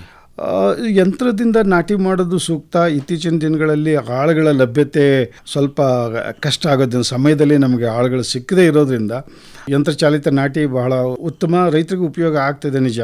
ಆದರೆ ಹೈಬ್ರಿಡಲ್ಲಿ ನಾವು ಕೇವಲ 6 kg ಬಿತ್ತನೆಯನ್ನು ನಾವು ಬಳಸ್ಕೊಂಡು ನರ್ಸರಿಯನ್ನು ಮಾಡಲಿಕ್ಕೆ ಹೋದಾಗ ಕೆಲವು ಸಂದರ್ಭದಲ್ಲಿ ಪೈರು ಎಕರೆಗೆ ಸಾಕಾಗದೆ ಹೋಗುವ ಸಾಧ್ಯತೆಯೂ ಇರ್ತದೆ. ಅಂದರೆ ಮೆಷಿನು 2 ಅಥವಾ 3 ಪೈರುಗಳನ್ನ ನಾಟಿ ಒಂದು ಗುಣಿಗೆ ತಗೊಂಡು ಅಂದರೆ ಪೈರು ಶಾರ್ಟೇಜ್ ಆಗುವಂಥ ಸಾಧ್ಯತೆ ಇರ್ತದೆ. ಸಾಮಾನ್ಯವಾಗಿ ನಾವು ಹೈಬ್ರಿಡ್ ನಾಟಿ ಮಾಡಲಿಕ್ಕೆ ಒಂದೇ ಒಂದು ಪೈರನ್ನು ಒಂದು ಗುಣಿಗೆ ನಾಟಿ ಮಾಡಿ ಅಂತ ಹೇಳ್ತೀವಿ. ಮೆಷಿನಲ್ಲಿ ನಾಟಿ ಮಾಡುವಾಗ 2 ಅಥವಾ 3 ಪೈರನ್ನ ತೊಗೊಂಡ್ರೆ ನಮಗೆ ಪೈರು ಕಡಿಮೆ ಬರೋ ಸಾಧ್ಯತೆ ಇರುತ್ತೆ. ಅಂತಹ ಸಂದರ್ಭದಲ್ಲಿ ಒಂದು ಸಣ್ಣ ಬುದ್ಧಿವಂತಿಕೆ ಮಾಡೋದು ಹೇಗೆ ಅಂತ ಹೇಳಿದ್ರೆ, 6 kg ಭತ್ತಕ್ಕೆ ಮತ್ತೊಂದು 6 kg ಬೇರೆಯ ಭತ್ತವನ್ನು ಅದು ಮೊಳಕೆ ಬರೋದ ರೀತಿ ಮಾಡಿ, ಅಂದರೆ ಅದನ್ನು ಬೇಯಿಸಿ ಇದ್ರ ಜೊತೆ ಮಿಕ್ಸ್ ಮಾಡಿಕೊಂಡ್ರೂ ಕೂಡ ನಾವು ಏನು ಬೇಯಿಸಿದ ಬೇರೆ ಜಾತಿ ಭತ್ತ ಅದು ಮೊಳಕೆ ಬರೋದಿಲ್ಲ. ಹೈಬ್ರಿಡ್ ಮೊಳಕೆ ಬರೋದ್ರಿಂದ ನಾವು ಅದನ್ನು ನರ್ಸರಿನಲ್ಲಿ ನಾವು ಸಮಾನವಾಗಿ ಹರಡಿಕೊಂಡು ನರ್ಸರಿ ಮಾಡಿದ್ರೆ ಮೆಷಿನ್ ಒಂದೊಂದೇ ಪೈರನ್ನ ನಾಟಿಗೆ ಬಳಸ್ಕೊಳ್ತದೆ. 1 ಎಕರೆನಲ್ಲಿ ನಾವು 6 kg ಬಿತ್ತನೆಯಿಂದ ನಾವು ನಾಟಿಯನ್ನು ಮಾಡ್ಕೋಬೋದು. ಈ ರೀತಿ ಏನಾದರೂ ಒಂದು ಸಣ್ಣ ಕ್ರಮಗಳನ್ನ ತೊಗೊಂಡ್ರೆ 6 kg ಭತ್ತದಲ್ಲಿ ನಾಟಿ ಮಾಡಲಿಕ್ಕೆ ನಮಗೆ ಪೈರು ಸಾಕಷ್ಟು ಸಂಖ್ಯೆಯಲ್ಲಿ ಸಿಗ್ತದೆ. ಚಾಪೆ ಸಸಿ ಮಡಿ ಮಾಡೋ ವಿಧಾನ ನಾವು ಏನು ಮಾಡ್ತೀವಿ ಅಂತ ಹೇಳಿದ್ರೆ, ಚೆನ್ನಾಗಿ ಕಳೆದ ಕೊಟ್ಟಿಗೆ ಗೊಬ್ಬರವನ್ನು ಸಮ ಪ್ರಮಾಣದಲ್ಲಿ ಮಣ್ಣಿನ ಜೊತೆ ಮಿಕ್ಸ್ ಮಾಡಿ ತೆಳ್ಳಿಗೆ 1 ಇಂಚು ಮಣ್ಣನ್ನು ಏರು ಮಡಿ ಮಾಡಿಕೊಂಡು ಅದರಲ್ಲಿ ಮೊಳಕೆ ಜಸ್ಟ್ ಕುರುಮಳೆ ಅಂತೀವಿ, ಅಂದರೆ ಕಣ್ಣು ಹೊಡೆದಿದ್ದಂಥ ಬಿತ್ತನೆಯನ್ನು ನಾವು ತೊಗೊಂಡೋಗಿ ಹಾಕಿದ್ರೆ ನಾವು ಚಾಪೆ ಮಡಿಯನ್ನು ನಾವು ಮಾಡ್ಕೋಬೋದು. ಕೆಳಗಡೆ ಮಣ್ಣಿನ ಇದರಲ್ಲಿ ಒಂದು ಪ್ಲಾಸ್ಟಿಕ್ ಹಾಳೆಯನ್ನು ನಾವು ಹಾಕ್ಕೊಂಡ್ರೆ ಕ್ಲೀನಾಗಿ ಮಣ್ಣು ಮತ್ತು ಬೇರು ಸಹಿತ ಪೈರನ್ನ ನಾವು ತೆಗೆದು ಸುಲಭವಾಗಿ ಅದನ್ನು ಬೇರ್ಪಡಿಸಿ ನಾಟಿ ಮಾಡಲಿಕ್ಕೆ ಸರಾಗ ಆಗ್ತದೆ. ಮುಖ್ಯ ಜಮೀನನ್ನು ಹೇಗೆ ಸಿದ್ಧತೆ ಮಾಡ್ಕೋಬೇಕು? ಮುಂಚಿತವಾಗಿ ಏನಾದರೂ ಹಸಿರೆಲೆ ಗೊಬ್ಬರದ ಬೆಳೆನ ಬೆಳೆಯೋದೇ ಆದರೆ ಏನು ಬೆಳಿಬೇಕು, ಹೇಗೆ ಬೆಳಿಬೇಕು? ಈಗ ನಮ್ಮ ಮಣ್ಣುಗಳಲ್ಲಿ ನಾವು ಸಾಮಾನ್ಯವಾಗಿ ಭತ್ತ ಆದ ನಂತರ ಭತ್ತ ಹಾಕುವಂಥ ಕ್ರಮ ನಮ್ಮಲ್ಲಿ ಸ್ವಲ್ಪ ಜಾಸ್ತಿ ಇದೆ. ಅದರಿಂದ ಏನಾಗುತ್ತೆ ಅಂತ ಹೇಳಿದ್ರೆ ಮಣ್ಣಿನಲ್ಲಿ ಸಾರಾಂಶ ಕಡಿಮೆಯಾಗಿ ಒಂದು ಬೆಳೆ ಆದ ನಂತರ 2ನೇ ಬೆಳೆ ಹಾಕ್ಲಿಕ್ಕೆ ಹೋದಾಗ ನಾವು ಒಳ್ಳೆಯ ಇಳುವರಿನ ತೆಗಿಲಿಕ್ಕೆ ಸಾಧ್ಯ ಆಗೋದಿಲ್ಲ. ಕೃಷಿ ವಿಶ್ವವಿದ್ಯಾನಿಲಯ ಯಾವಾಗಲೂ ಭತ್ತ ಬೆಳೆದ ನಂತರ ಯಾವುದಾದ್ರೂ ದ್ವಿದಳ ಧಾನ್ಯವನ್ನು ಬೆಳೆದು ಆ ನಂತರ ನಾವು ಭತ್ತವನ್ನು 2ನೇ ಸಾರ್ತಿಗೆ ಬೆಳೆಯಲಿಕ್ಕೆ ಹೋದಾಗ ನಮಗೆ ಇಳುವರಿ ಚೆನ್ನಾಗಿ ಬರ್ತದೆ ಅಂತ ನಾವು ಹೇಳ್ತಾ ಇರ್ತೇವೆ. ಆದರೆ ಕೆಲವು ಸಂದರ್ಭದಲ್ಲಿ ದ್ವಿದಳ ಧಾನ್ಯ ಬೆಳೆಯನ್ನು ಹಾಕ್ಲಿಕ್ಕೆ ಆಗಲಿಲ್ಲ ಅಂದರೆ ಹಸಿರೆಲೆ ಸೊಪ್ಪನ್ನು ನಾವು ಹಾಕ್ಕೊಂಡು ನಾವು ಅದನ್ನು ಹೂ ಬರುವ ಹಂತದಲ್ಲಿ ಮಣ್ಣಿಗೆ ಸೇರಿಸೋದ್ರಿಂದ ಮಣ್ಣಿನಲ್ಲಿ ಫಲವತ್ತತೆ ಜಾಸ್ತಿ ಆಗ್ತದೆ ಮತ್ತು ಮುಂದಿನ ದಿನದಲ್ಲಿ ಭತ್ತದ ಬೆಳೆಗೆ ಬರ್ತಕ್ಕಂಥ ರೋಗ ಮತ್ತು ಕೀಟದ ಹಾವಳಿನ ನಾವು ಈ ಬೆಳೆ ಪರಿವರ್ತನೆಯಿಂದ ನಾವು ಸಾಕಷ್ಟು ಮಟ್ಟಿಗೆ ನಿಯಂತ್ರಣ ಮಾಡಿಕೊಳ್ಬೋದು ಅನ್ನೋ ಉದ್ದೇಶಕ್ಕೆ ಹಸಿರೆಲೆ ಗೊಬ್ಬರವನ್ನು ನಾವು ಯಾವಾಗಲೂ ರೈತರಿಗೆ ಬೆಳೀರಿ ಅಂತ ಹೇಳ್ತೇವೆ. ಅದು ಉದಾಹರಣೆಗೆ ನಮ್ಮಲ್ಲಿ ಸೆಣಬು ಇದೆ, ಅಪ್ಸೆಣಬು ಅಂತ ಹೇಳ್ತೀವಿ ಅಥವಾ ಡಾಯಿಂಚ ಅಂತ ಹೇಳ್ತೀವಿ. ಇವನ್ನು ನಾವು ಬೆಳೆದು ಅವು ಹೂ ಬರೋ ಹಂತದಲ್ಲಿ ಮಣ್ಣಿಗೆ ನಾವು ಸೇರಿಸ್ಕೊಂಡ್ರೆ ಕೂಡ ಮಣ್ಣಿನ ಫಲವತ್ತತೆಯನ್ನು ಜಾಸ್ತಿ ಮಾಡ್ಬೋದು. ಅದು ಏನೂ ಆಗಿಲ್ಲ ಅಂದರೆ ನಮ್ಮ ರೈತರು ಸಾಮಾನ್ಯವಾಗಿ ಸಿಗ್ತಕ್ಕಂಥ ಅಲಸಂದೆ ಅಥವಾ ಹೆಸರು, ಉದ್ದು ಈ ರೀತಿ ದ್ವಿದಳ ಧಾನ್ಯಗಳನ್ನ ಬೆಳ್ಕೊಂಡು ಅಲಸಂದೆ ಆದಲ್ಲಿ ಅದು ಚೆನ್ನಾಗಿ ಸೊಪ್ಪು ಬರ್ತದೆ, ಅಥವಾ ಹುರುಳಿ ಆದರೂ ಅಷ್ಟೇ ಚೆನ್ನಾಗಿ ಸೊಪ್ಪು ಬರ್ತದೆ. ಅದನ್ನು ಮಣ್ಣಿಗೆ ಸೇರಿಸ್ಕೊಂಡು ನಾವು ಉಳುಮೆ ಮಾಡಿ ಮುಂದಿನ ಬೆಳೆಯಾಗಿ ನಾವು ಭತ್ತವನ್ನು ತಗೊಂಡ್ರೆ ನಾವು ಒಳ್ಳೆ ಬೆಳೆಯನ್ನು ತೆಗಿಲಿಕ್ಕೆ ಅವಕಾಶ ಆಗ್ತದೆ. ಮಣ್ಣಿನ ಸಿದ್ಧತೆನ ಯಾವ ಥರ ಮಾಡಬೇಕು? ರೈತರಿಗೆ ಯಾವಾಗಲೂ ಒಂದು 2 ಆಳವಾಗಿ ಉಳುಮೆ ಮಾಡಿ ನಂತರ ನಾವು ಅದಕ್ಕೆ ಮೂಲ ಗೊಬ್ಬರವಾಗಿ ಒಂದು 4 ಟನ್ನಷ್ಟು ಕೊಟ್ಟಿಗೆ ಗೊಬ್ಬರವನ್ನು ಸೇರಿಸಬೇಕು ಅಂತೀವಿ. ಹಸಿರೆಲೆ ಗೊಬ್ಬರ ಜೊತೆಗೆ ಕೊಟ್ಟಿಗೆ ಗೊಬ್ಬರ ಹಾಕೋದ್ರಿಂದ ನಮಗೆ ಬೆಳೆ ಬಹಳ ಚೆನ್ನಾಗಿ ಬರ್ತದೆ. 4 ಟನ್ನು ಕೊಟ್ಟಿಗೆ ಗೊಬ್ಬರವನ್ನು ಸೇರಿಸಿ ಆದ ನಂತರ ನಾಟಿಗೆ ಮುಂಚಿತವಾಗಿ ರೈತರಿಗೆ ಬಹಳ ಸರಾಗವಾಗಿ ಹೇಳುವಂಥದ್ದು 2 ಮೂಟೆ ಕಾಂಪ್ಲೆಕ್ಸ್ ಗೊಬ್ಬರ 20-20 0-16 ಈ ಥರದ್ದು ಅದು ಹಾಕ್ಕೊಂಡಾಗ ಸ್ವಲ್ಪ ಪೊಟ್ಯಾಷಿಯನ್ನ ಒಂದು 15 kg ಅಷ್ಟು ಮಣ್ಣಿಗೆ ಸೇರಿಸ್ಕೋಬೇಕು. ಮತ್ತು ಎಲ್ಲೆಲ್ಲಿ ಉಪ್ಪಿನ ಅಂಶ ನಾವು ಜಮೀನಿನಲ್ಲಿ ಕಾಣಿಸ್ಕೊಡ್ತದೋ ಅಂತಹ ಜಾಗದಲ್ಲಿ ಜಿಂಕ್ ಸಲ್ಫೇಟನ್ನು ಹಾಕೋದು ಇತ್ತೀಚಿನ ದಿನಗಳಲ್ಲಿ ಬಹಳ ಮುಖ್ಯ ಆಗಿದೆ. ಸಾಮಾನ್ಯವಾಗಿ ಒಂದು ಬೆಳೆ ಆದ ನಂತರ ಇನ್ನೊಂದು ಬೆಳೆಗೂ ಕೂಡ ಜಿಂಕ್ ಸಲ್ಫೇಟನ್ನು ಇತ್ತೀಚಿನ ದಿನಗಳಲ್ಲಿ ಮಣ್ಣು ಕೇಳ್ತಾ ಇದೆ. ಎಕರೆಗೆ 8-10 kg ಜಿಂಕ್ ಸಲ್ಫೇಟನ್ನು ಹಾಕಿ ಮತ್ತು ರಾಸಾಯನಿಕ ಗೊಬ್ಬರವನ್ನು ಮಣ್ಣಿಗೆ ಸೇರಿಸಿ ನಾವು ನಾಟಿ ಮಾಡೋದ್ರಿಂದ ಇಳುವರಿಯನ್ನು ನಾವು ಚೆನ್ನಾಗಿ ತೆಗಿಬೋದು. ಇಲ್ಲಿ ಒಂದು ಎಚ್ಚರಿಕೆಯ ಅಂಶ ಏನು ಅಂತ ಹೇಳಿದ್ರೆ, ಜಿಂಕ್ ಸಲ್ಫೇಟು ಮತ್ತು ರಾಸಾಯನಿಕ ಗೊಬ್ಬರ ಎರಡನ್ನೂ ಒಂದಕ್ಕೊಂದು ಮಿಕ್ಸ್ ಮಾಡಲಿಕ್ಕೆ ಹೋಗಬಾರ್ದು. ಜಿಂಕ್ ಸಲ್ಫೇಟನ್ನು ಮೊದಲು ಮಣ್ಣಿಗೆ ಎರಚಿಬಿಟ್ಟು ಅದರ ಹಿಂದೆ ನಾವು ರಾಸಾಯನಿಕ ಗೊಬ್ಬರವನ್ನು ಹಾಕ್ಕೊಳ್ಳೋದಾದರೆ ನಮಗೆ ಅದು ನಾಟಿಗೆ ಗದ್ದೆ ಸಿದ್ಧವಾಗಿ ಸಿಗ್ತದೆ. ದಿನದ ಪೈರನ್ನು ನಾಟಿ ಮಾಡಬೇಕು ಮತ್ತು ನಾಟಿ ಮಾಡೋ ವಿಧಾನ? ನಾಟಿ ಮಾಡಲಿಕ್ಕೆ ನಾವು 18-20 ದಿನದ ಪೈರಾದರೆ ಬಹಳ ಸೂಕ್ತ. ಇವನ್ 12 ದಿನದ ಪೈರನ್ನು ಕೂಡ ನಾಟಿ ಮಾಡಲಿಕ್ಕೆ ನಾವು ಬಳಸ್ಬೋದು. ಯಾಕಂದರೆ ಹೈಬ್ರಿಡ್ನಲ್ಲಿ ಸಸಿಗಳು ದೃಢವಾಗಿ ಎತ್ತರವಾಗಿ ಬೇಗ ಬರ್ತವೆ. ಹಾಗಾಗಿ ನೀವು 12-15 ದಿನದ ಪೈರನ್ನೇ ಬಳಸ್ಬೋದಾದರೂ 18-20 ದಿನದ ಒಳಗಡೆ ಪೈರನ್ನು ನಾಟಿಗೆ ಬಳಸೋದಾದರೆ ಅದು ಕ್ಲೀನಾಗಿ ಕಿತ್ತು ನೆಡಲಿಕ್ಕೆ ಚೆನ್ನಾಗಿ ಸಿಕ್ಕುತ್ತೆ. 1 ಗುಣಿಗೆ 1 ಪೈರನ್ನಷ್ಟನ್ನೇ ನಾಟಿ ಮಾಡಬೇಕು. 6 ಇಂಚು 15 ಸೆಂಟಿಮೀಟ್ರ್ 15 ಸೆಂಟಿಮೀಟ್ರ್ ಅಂತರದಲ್ಲಿ ಅಥವಾ 20 ಸೆಂಟಿಮೀಟ್ರು 15 ಸೆಂಟಿಮೀಟ್ರ್ ಅಂತರದಲ್ಲಿ ನಾವು ಸಾಲಿಂದ ಸಾಲೆ ಮತ್ತು ಗಿಡದಿಂದ ಗಿಡಕ್ಕೆ ಅಂತರವನ್ನು ಕಾಯ್ಕೊಳ್ಳೋದಾದರೆ ನಮಗೆ ಎಕರೆಗೆ ನಾವು ಏನು ಬಿತ್ತನೆ ಹಾಕ್ಕೊಂಡಿದ್ದೀವಿ ಅದು ಪೈರು ಸಾಕಾಗ್ತದೆ. ಭಾರತದ ಮಾನ್ಯ ಪ್ರಧಾನಮಂತ್ರಿಗಳಾದ ಶ್ರೀ ನರೇಂದ್ರ ಮೋದಿ ಅವರು ಹೇಳುತ್ತಾರೆ, ವಿಕಸಿತ ಭಾರತಕ್ಕಾಗಿ ನಾವು ಒಟ್ಟಾಗಿ ಭವಿಷ್ಯದ ಕೃಷಿ ಪರಿಸರ ವ್ಯವಸ್ಥೆಯನ್ನ ನಿರ್ಮಿಸಬೇಕಾಗಿದೆ. ನಮ್ಮ ರೈತರ ಸಾಂಪ್ರದಾಯಿಕ ಜ್ಞಾನ, ವಿಜ್ಞಾನದ ಶಕ್ತಿ ಮತ್ತು ಸರ್ಕಾರದ ಬೆಂಬಲ ಒಂದಾದಾಗ ರೈತರು ಸಮೃದ್ಧರಾಗುತ್ತಾರೆ ಮತ್ತು ಭೂಮಿ ತಾಯಿಯು ಆರೋಗ್ಯವಾಗಿರುತ್ತಾಳೆ. ಪಿಎಂ ಫಸಲ್ ಬಿಮಾ ಯೋಜನೆ 63% ರೈತರು SC/ST ಮತ್ತು OBC ವರ್ಗಕ್ಕೆ ಸೇರಿದವರಾಗಿದ್ದಾರೆ. ಇದು ನೈಸರ್ಗಿಕ ವಿಕೋಪಗಳ ವಿರುದ್ಧ ಸುರಕ್ಷತೆಯ ಗ್ಯಾರಂಟಿ ನೀಡುತ್ತದೆ. Urea subsidy. ಯೂರಿಯಾ ಮೇಲೆ 90% ಸಬ್ಸಿಡಿ ನೀಡಲಾಗುತ್ತಿದ್ದು ರೈತರಿಗೆ ಪ್ರತಿ ಚೀಲ 266 ರೂಪಾಯಿಗಳಿಗೆ ಸಿಗುತ್ತಿದೆ. ಇದರ ನೈಜ ಬೆಲೆ 2200 ರೂಪಾಯಿಗಳಾಗಿದ್ದು ಉಳಿದ ಮೊತ್ತವನ್ನು ಸರ್ಕಾರವೇ ಭರಿಸುತ್ತದೆ. ಎಂಎಸ್ಪಿ ಖರೀದಿ ಸುಮಾರು 26 ಲಕ್ಷ ಕೋಟಿ ರೂಪಾಯಿಗಿಂತಲೂ ಅಧಿಕ ಮೊತ್ತದ ಕನಿಷ್ಠ ಬೆಂಬಲ ಬೆಲೆ ಎಂಎಸ್ಪಿ ಅಡಿಯಲ್ಲಿ ಖರೀದಿ ಮಾಡಲಾಗಿದೆ. ಇದು ನಿಶ್ಚಿತ ಆದಾಯದ ಗ್ಯಾರಂಟಿ ನೀಡುತ್ತದೆ ಮತ್ತು 22 ಬೆಳೆಗಳನ್ನು ಇದರಡಿ ಖರೀದಿಸಲಾಗುತ್ತದೆ. ಈನಾಮ್ ಮತ್ತು ಕೃಷಿ ರಫ್ತು. ಈನಾಮ್ ಸುಮಾರು 2 ಕೋಟಿ ರೈತರು ಮತ್ತು 3 ಲಕ್ಷ ವ್ಯಾಪಾರಿಗಳು ಈ ಡಿಜಿಟಲ್ ವೇದಿಕೆಯಲ್ಲಿ ನೋಂದಾಯಿಸಿಕೊಂಡಿದ್ದಾರೆ. ಕೃಷಿ ರಫ್ತು 2013-14ಕ್ಕೆ ಹೋಲಿಸಿದರೆ 2025-26ರಲ್ಲಿ 37% ಹೆಚ್ಚಳದೊಂದಿಗೆ ಕೃಷಿ ರಫ್ತು $52 ಬಿಲಿಯನ್ ಅಧಿಕವಾಗಿದೆ. ಸಾವಯವ ಕೃಷಿ ಮತ್ತು ಸಾಮಾಜಿಕ ಭದ್ರತೆ. ಪರಂಪರಾಗತ ಕೃಷಿ ವಿಕಾಸ ಯೋಜನೆ ಸುಮಾರು 19 ಲಕ್ಷ ಹೆಕ್ಟೇರ್ ಪ್ರದೇಶವನ್ನು ಇದರಡಿ ಒಳಪಡಿಸಲಾಗಿದ್ದು ರಾಸಾಯನಿಕ ಮುಕ್ತ ಮತ್ತು ಸಾವಯವ ಕೃಷಿಗೆ ಪ್ರೋತ್ಸಾಹ ನೀಡಲಾಗುತ್ತಿದೆ.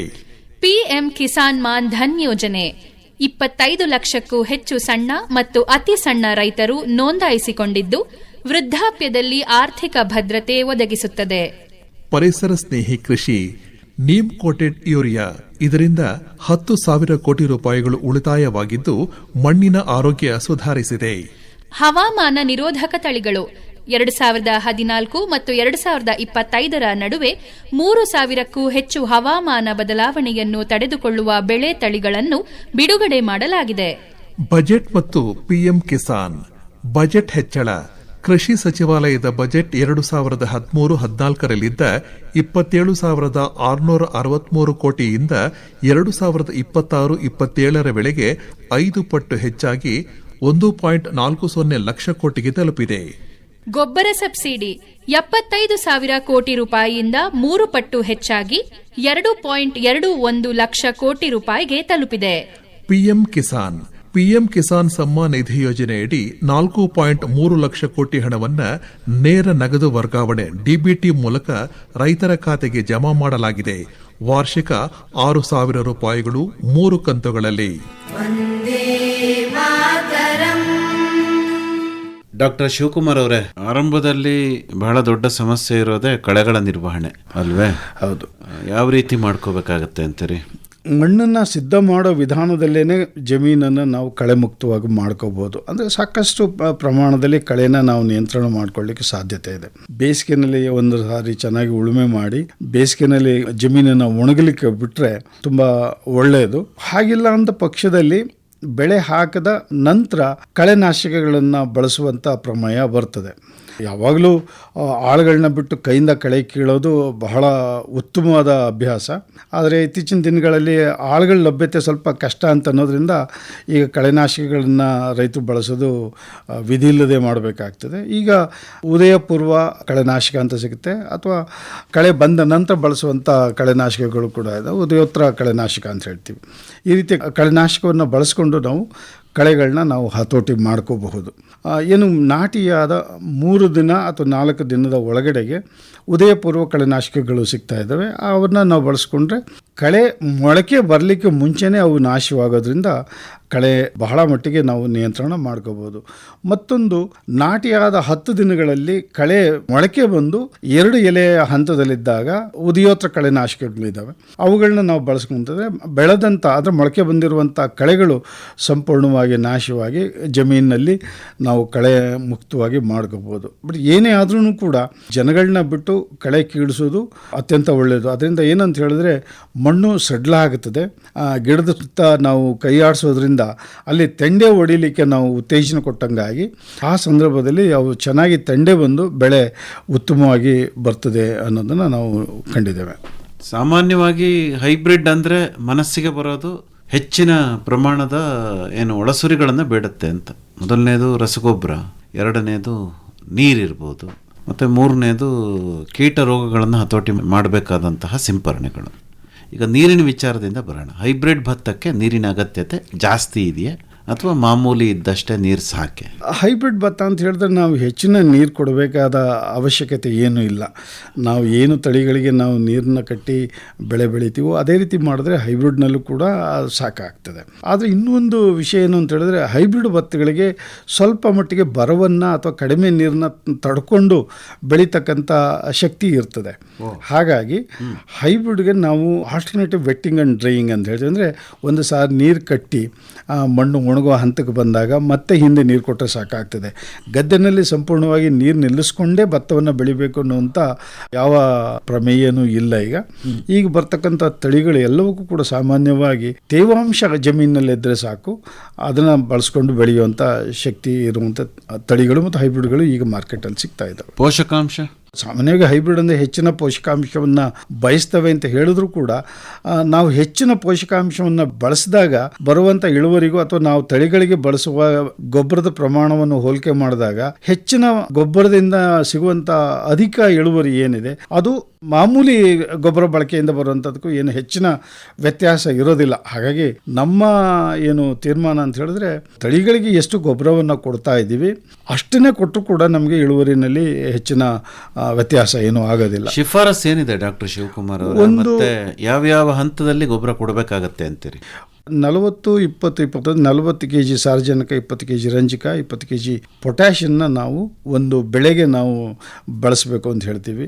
ಅದರಲ್ಲಿ ಮೂಲ ಗೊಬ್ಬರವಾಗಿ ನಾಟಿ ಮಾಡೋದಿನ 20 kg ಸಾರಜನಕ, 20 kg ರಂಜಕ ಮತ್ತು 20 kg ಪೊಟ್ಯಾಷ್. ಅದರಲ್ಲಿನೂ ಕೂಡ ನಾವು ಅರ್ಧವನ್ನು ಅಂದರೆ 10 kg ಪೊಟ್ಯಾಷನ್ನು ನಾವು ಮೂಲ ಗೊಬ್ಬರವಾಗಿ ಕೊಟ್ಟು ಉಳಿದ ಇನ್ನೂ 20 kg ಸಾರಜನಕ ಮತ್ತು 10 kg ಪೊಟ್ಯಾಷನ್ನ ನಾವು ನಂತರ ಬೆಳವಣಿಗೆ ಹಂತಗಳಲ್ಲಿ ನಾವು ಕೊಡಬೇಕಾಗಿ ಬರ್ತದೆ. ನಾಟಿಯಾದ 20-25 ದಿನದಲ್ಲಿ ಒಂದು ಸಾರಿ 10 kgಯಷ್ಟು ಸಾರಜನಕವನ್ನು ನಾವು ಕೊಡಬೇಕಾಗಿ ಬರ್ತದೆ. ಆದರೆ ನಾವು ರೈತರಿಗೆ ಹೇಳುವಾಗ ಏನು ಹೇಳ್ತೀವಿ ಅಂದರೆ 20-25 kg ಯೂರಿಯಾವನ್ನು ನೀವು ಬಳಸ್ಕೊಂಡ್ರೆ ಸಾಕಾಗತ್ತೆ ಅಂತ ಹೇಳ್ತೀವಿ. ಅಥವಾ ಅಮೋನಿಯಂ ಸಲ್ಫೇಟು ಅಥವಾ ಸಣ್ಣ ಉಪ್ಪು ಅಂತ ರೈತರು ಏನು ಹೇಳ್ತಾರೆ ಅದನ್ನು ಬಳಸೋದಾದರೆ ಹೆಚ್ಚು ಕಡಿಮೆ ಒಂದು 35-40 kgಯಷ್ಟು ಅಮೋನಿಯಂ ಸಲ್ಫೇಟನ್ನು ಒಂದು ಎಕರೆಗೆ ಬಳಸ್ಕೊಂಡ್ರೆ ಸಾಕಾಗ್ತದೆ.